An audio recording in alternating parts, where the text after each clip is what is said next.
अस्सलाम वालेकुम। मेरा नाम है मुजाहिद हसनैन और आप देख रहे हैं starting out with programming.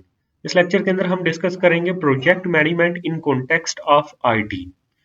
Projects जो हैं वो आईटी से बाहर भी हो सकते हैं, लाइक दूसरी फील्ड्स के अंदर भी, लेकिन आईटी के कॉन्टेक्स्ट के अंदर अगर प्रोजेक्ट मैनी को देखा जाए तो उसका क्या मतलब होगा। और इसकी डेफिनेशन वैसे तो पिछले लेक्चर के अंदर भी हमने देखी थी, वो थोड़ी जनरल थी। यहाँ पे थोड़ी सी स्पेसिफिक डेफिनेशन है, ये ज्यादा अच्छी डेफिनेशन है। Project management is systematic approach to planning, organizing and managing resources। जितने भी हमारे रिसोर्सेज होंगे उनकी प्लानिंग, ऑर्गेनाइजिंग और उनकी managing to achieve specific goals within defined time frame. एक डिफाइंड टाइम फ्रेम के अंदर स्पेसिफिक गोल्स अचीव करने के लिए अगर हम रिसोर्सेज को प्लान, ऑर्गेनाइज और मैनेज करेंगे तो ये हमारे पास क्या होगी, ये प्रोजेक्ट मैनेजमेंट होगी। इसी को थोड़ा सा और अगर एंगल से हम देखें, it is a discipline that ensures that projects are completed effectively, efficiently, and within the constraints of time, cost, scope, and quality। तो ये दोनों डेफिनेशन में से कोई भी आप एक डेफिनेशन इसकी कर सकते हो। IT projects often involve unique challenges such as rapidly changing technologies. इसके अंदर जो टेक्नोलॉजीज हैं वो बहुत तेजी से चेंज हो रही हैं। इंटीग्रेशन कम्प्लेक्सिटीज आ सकती हैं, डिफरेंट पार्ट्स ऑफ सॉफ्टवेयर या फिर डिफरेंट सॉफ्टवेयर को इंटीग्रेट करने की कम्प्लेक्सिटीज हो सकती हैं। टाइट डेडलाइंस होती हैं कि चीज़ें जो है वो जल्दी रिक्वायर्ड होती हैं कस्टमर को। Making effective project management critical for success. तो इसके अंदर हमें प्रोजेक्ट मैनेजमेंट जो है ना वो बहुत ज़्यादा इफेक्टिव चाहिए होगी।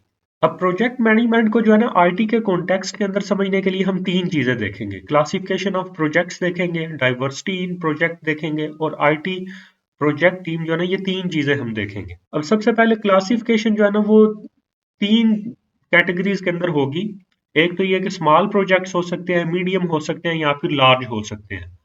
और ये बुक के अंदर ही जो क्लासिफायर्स हमें दिए हुए थे, मैंने वही वही यहाँ पे जो है ना वो लिखे हैं। अब तो ये पुराने हैं, एआई का टाइम आ चुका है, तो यहाँ पे ये सारे जो है ना वो चेंज हो चुके होंगे, क्योंकि कास्ट जो है वो रिलेटिवली कम लगती है। उसके अलावा जो टाइम है, ड्यूरेशन है, वो भी रिलेटिवली अब कम लगता है जब से एआई आया हमारे पास।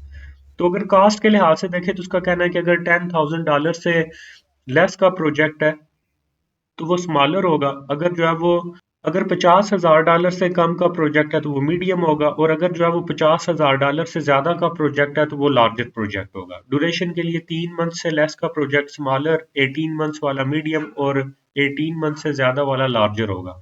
सेम ये यहाँ पे उन्होंने जो है ना वो बाकी भी जो उन्होंने पैरामीटर्स है, क्लासीफायर्स हैं, वो भी उन्होंने दिए हुए हैं, तो ये एक दफा आप देख लीजिएगा। ये वैसे कोई इतने इंपॉर्टेंट कोई नहीं है। फिर उसके बाद है डाइवर्सिटी ऑफ प्रोजेक्ट्स। प्रोजेक्ट के अंदर किस तरह की डाइवर्सिफिकेशन हो सकती है। तो उनके टेक्निकल स्कोप की बेस के ऊपर जो है ना हम ये इंडिकेट कर सकते हैं कि वो किस तरह का प्रोजेक्ट है हमारे पास।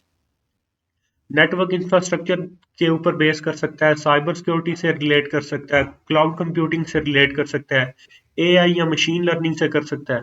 तो जितनी भी यहाँ पे आप टाइप्स इंक्लूड कर सकते हो ना, किस टाइप का प्रोजेक्ट हो सकता है, तो वो यहाँ पे हम सारी इंक्लूड कर सकते हैं। ये भी कोई पेपर पॉइंट ऑफ व्यू से इंपॉर्टेंट कोई नहीं है। फिर उसके बाद है आईटी प्रोजेक्ट टीम। अब जो आईटी प्रोजेक्ट की टीम होगी ना वो डाइवर्स होगी, उसमें हर तरह के लोग या फिर उसके अंदर हर तरह की टेक्निक्स जो है ना हम वो यूज कर सकते हैं। वो वाटरफॉल टेक्निक भी हो सकती है, एजाइल भी हो सकती है। उसके अंदर एक वाइड वैरायटी ऑफ रोल्स और स्किल्स जो है वो हमें रिक्वायर्ड होती हैं ताकि हमारा प्रोजेक्ट जो है वो सक्सेसफुल हो।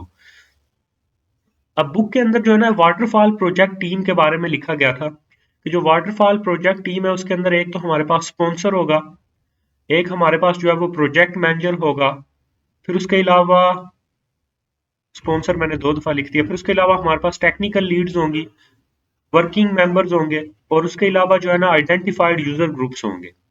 अब स्पॉन्सर जो है ना वो स्टेक होल्डर से ही आता है, जो उस प्रोजेक्ट को स्पॉन्सर कर रहा होगा, फाइनेंस कर रहा होगा। और जो प्रोजेक्ट मैनेजर है वो टेक्निकली इंक्लाइंड पर्सन होगा, जिसको प्रोजेक्ट की सारी टेक्निकलिटीज का पता होगा। Technical leads are responsible for individual work packages. जो भी इंडिविजुअल वर्क कर रहे हैं उसके लिए जो टेक्निकल लीड्स होंगे वो उनको गाइड कर रहे होंगे। फिर उसके बाद अगर हमारे पास लार्जर प्रोजेक्ट है तो एक पीएमओ यानी प्रोजेक्ट मैनेजमेंट ऑफिस भी इसके अंदर बनाया जा सकता है। और जो वर्किंग मेंबर्स होंगे वो इंटरनल भी हो सकते हैं या फिर एक्सटर्नल भी हो सकते हैं, यानी ऑर्गेनाइजेशन का पार्ट भी हो सकते हैं, या फिर जब रिक्वायर्ड होंगे तो उनको किसी दूसरी ऑर्गेनाइजेशन से भी जो है ना हायर किया जा सकता है उनको। यूजर ग्रुप जो है ये क्रिटिकल रोल प्ले करते हैं रिक्वायरमेंट्स के अंदर, यूजर एक्सेप्टेंस टेस्टिंग के अंदर और वैल्यूएबल फीडबैक देने के लिए। तो ये हमारे पास जो है ना एक वाटरफॉल प्रोजेक्ट टीम जो है ना इस तरह की होगी। अब आपने क्या करना है कि आपने जो एजाइल टीम होगी आपने उसका देख लेना है कि उसके अंदर क्या क्या चीजें होंगी। हो सकता है कि पेपर के अंदर वो जो बुक में दिया हुआ है वो ना दें, एजाइल का जो है ना वो आपसे पूछ लें। तो आपने क्या करना है, आपने एजाइल वाला देख लेना है।